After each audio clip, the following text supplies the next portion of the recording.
Alright guys, so for today I have another classic Allen Iverson box with this model. Actually was his second signature, and as you are able to see, it's the Answer 10, DMX 10, or whatever you're gonna call it today. Back in the day it was just called the Answer with nothing else.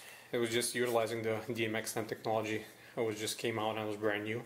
As you can see, the official release price on those was $150. I definitely did not pay $150. You guys know me by now. I usually wait for deals and I cop for Finish Line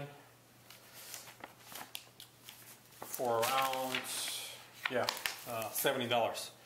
So $70 is what I paid for these, and I'm pretty happy with the purchase. I have to say, it's a classic model. You know, a lot of people were reluctant to buying this model for, especially for this release price, but for the price of $70, well, as you can see on the tag, it says $99.98, but I used some coupons and was able to bring it down to $70. So definitely a much better price. I've seen them a lot cheaper after that. Some sites had them as low as $50 some, but I think in my book 70 is still pretty good. It's you know, it's less than a half from the retail, so it's not bad at all. Let me talk to you about the materials on this pair, and if the camera picks it up, and a lot of people that have that model, and you know, you guys seen tons of videos of this model. The upper is full thick tumbled full grain leather, that it's pretty much exactly the same as back in the day.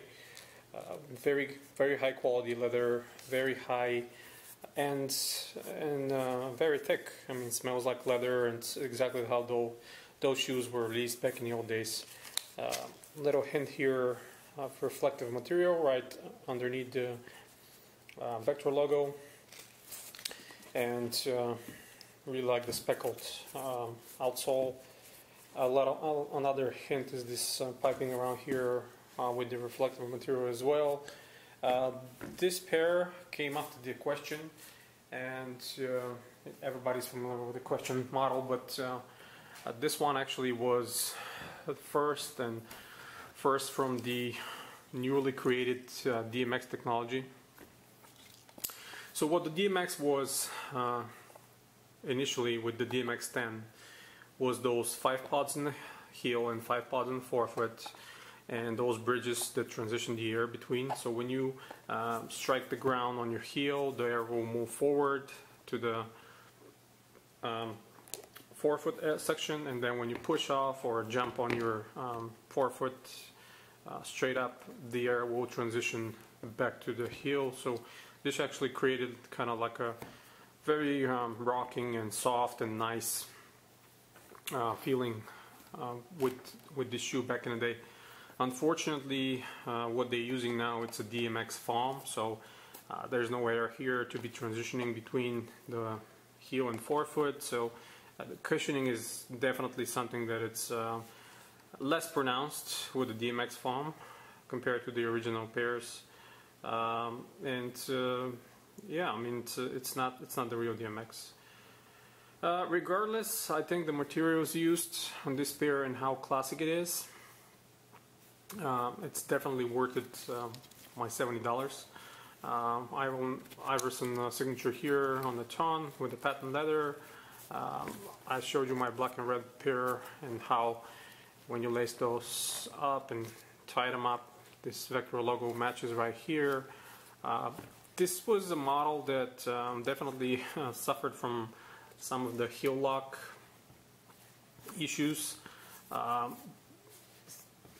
Despite the significant padding that this shoe has, the heel lock was not something they really worked on, and it's definitely there was a lot of slippage right up here.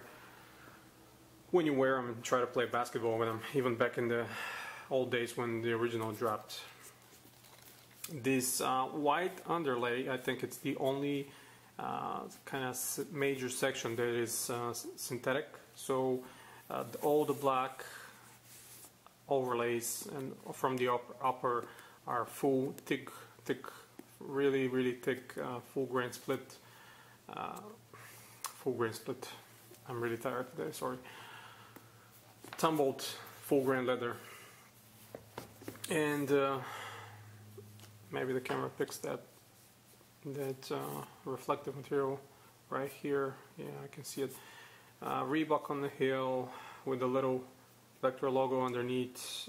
Really like that speckled outsole. It's so nice. I think the old pair, this was a different shade of translucency, if I can call it this way. It was a bit lighter. You can actually see the pods and everything inside.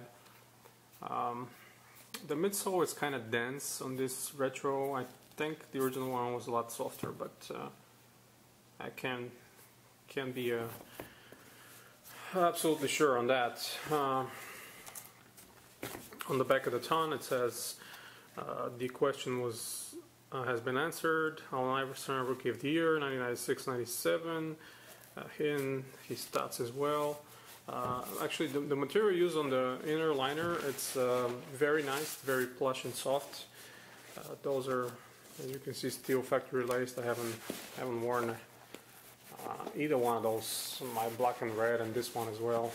But I definitely intend to wear these at some point when the winter comes. I'm trying to pull the, yeah. So the insole. This is definitely the performance insoles Reebok have with the shock pad. The thickness on these insoles is a lot more significant than pretty much any other model they have and other companies have. It's a very spongy, very nice insole.